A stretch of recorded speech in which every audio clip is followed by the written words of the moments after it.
இந்த இன்னைக்கு என்ன கிளாஸ் அப்படிங்கிறது எல்லாருமே கவர்மெண்ட் நீங்களும் சொல்லிட்டீங்க, சார் சொல்லிட்டாங்க, எத்தனை சொல்லிட்டாங்க, டீச்சர்ஸ் அவங்க நிற்கிறாங்க.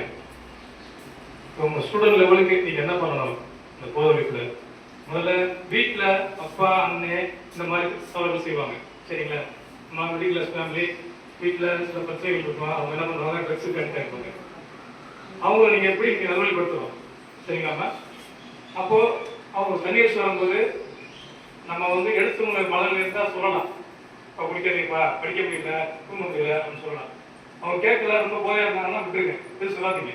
விடிய காலம் முடிச்சோடனே இப்போ குடிக்காதீங்கப்பா, நைட் தூங்க முடியல, ஸ்கூலில் படிக்க முடியல, சாப்பிட முடியல, அம்மா கஷ்டப்படுறாங்க, அழுகிறாங்க அப்படின்னு சொல்லுங்க. இன்னும் வந்து அவங்கள வந்து அதை சொல்லி கேட்கலன்னா அவங்களுக்கு பிடிச்ச பிள்ளைமா இந்த மாதிரி நடங்க. அவங்க அதாவது அப்பா அம்மா சொல்ற வேலையில கேளுங்க, அண்ணன் சொல்ற வேலையை கேளுங்க. ஓ தங்கச்சி நல்ல பிள்ளைப்பா, பாசமா இருக்கு, அது சொல்ல கேட்கணும் அப்படின்ற மனநிலைக்கு அவங்க கொண்டு வாங்க, சரிப்பா? முதல்ல நீங்க நல்லபடியா மாறுங்க, அவங்களை எடுத்து சொல்லுங்க, மெயினா தான். மற்றபடி வந்து சில அப்பா அம்மா என்ன பண்ணுவாங்க, அண்ணன் என்ன பண்ணுவாங்கன்னா அவங்க ஃப்ரெண்ட்ஸுல கூட்டி வீட்டுக்கு வருவாங்க, சரிங்களா? வீட்டுக்கு வந்தாங்கன்னா ஐயா அப்பா அம்மாட்ட கூட சொல்லிடுங்க, அப்பா கூட சொல்லுங்க, அப்பா நீங்க ஃப்ரெண்ட்ஸ் எல்லாம் வீட்டு கொடுக்காதீங்க, இப்போ பழக்கம் வந்து வெளியே வச்சுக்கிறீங்க, வீட்டில் வந்து ஸ்டே பண்ற வேலை இல்லை, வீட்டில் வந்து இருக்க வேலை வச்சுக்காதீங்க அப்படின்னு சொல்லிடுங்க. மெயினாக என்ன பண்ணுவாங்கன்னா ஒரு சில அப்பா அம்மா என்ன பண்ணுவாங்கன்னா, அப்பா என்ன பண்ணுவாங்கன்னா அம்மா வேலைக்கு போவாங்க, பிள்ளைங்க ஸ்கூலுக்கு வந்துடுவாங்க, அவங்க போய் ஃப்ரெண்ட்ஸுகளை கூட்டி கொண்டு வீட்டில் கொண்டு போய் பல நேரத்தில் வச்சுப்பாங்க. அந்த மாதிரி சூழ்நிலை இருந்துச்சுன்னா நீங்க அப்பா அப்பாட்ட எடுத்து சொல்லுங்க, வராதையும் சொல்லுங்க. இப்படி ஓவரா இருந்தா நீங்க ஸ்கூல் எக்ஸாம்ஸ் சொல்லுங்க, ஸ்கூல் எக்ஸாம்ஸ் வந்து எங்களுக்கு சொல்லிடுவாங்க, சரியாமா? மெயினா வந்து கேர்ள்ஸ் வந்து இந்த சில விஷயங்கள் உங்களுக்கு எல்லாம் சொல்லி தருவாங்க, அப்பாட்டஸ் அதை கரெக்டாக ஃபாலோ பண்ணிருக்கீங்க, சரிங்களா? பேட் டச் ஃபுட் டச்லாம் இருக்கு, அதெல்லாம் பார்த்துக்கோங்க, சரியாமா? பசங்க அப்படித்தான் மெயினா வந்து வீட்டில் நல்ல பிள்ளையா பேரிடுங்க, வீட்டில் சொல்லபடி கேட்கக்கூடிய நடந்துட்டு அப்பாவுக்கு அண்ணனுக்கு புத்தி சொல்லுங்க, சரிங்களா? ட்ரக்ஸை பத்தி நிறைய சொல்லிட்டாங்க, சார் சொல்லிட்டாங்க, பிள்ளைங்க நீங்க சொல்லிட்டீங்க.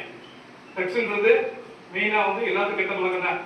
நீங்க பேரண்ட்ஸ் இப்பவே மனசுக்குள்ள பசங்களை அன்னைக்குதான் இப்பவே மனசுக்குள்ள நம்ம எந்த ஒரு சூழ்நிலையும் டீச்சர்ல வந்து நம்ம ட்ரக்ஸுக்கு போயிடக்கூடாது, ட்ரக்ஸ்னா அந்த போதை பழத்துக்கு போயிடக்கூடாது. சிகரெட்டு, பீர் அடிக்கிறேன், தண்ணி அடிக்கிறேன், அது சாப்பிட்றேன், இது சாப்பிட்றேன், என் ஃப்ரெண்டு அது சாப்பிட்றேன் அப்படி மனசுக்குள்ள கெட்ட பழத்துக்குள்ள போயிடக்கூடாது. மனசுல ஆளை பதிவு வச்சுக்கணும் இந்த மனசுக்குள்ள, சரியாப்பா? ஓகேவா?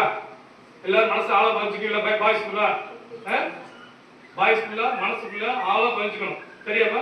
கேர்ள்ஸ் ஃபுல்லா பாய்ஸ் பண்ற தப்ப எப்படி நம்ம சொன்னா அவங்க கேட்பாங்க, அண்ணே அப்பா அவங்க என்ன சொன்னாங்க கேட்பாங்க அப்படின்னு ஒரு சென்டென்ஸை நீங்க மாத்திக்கணும்.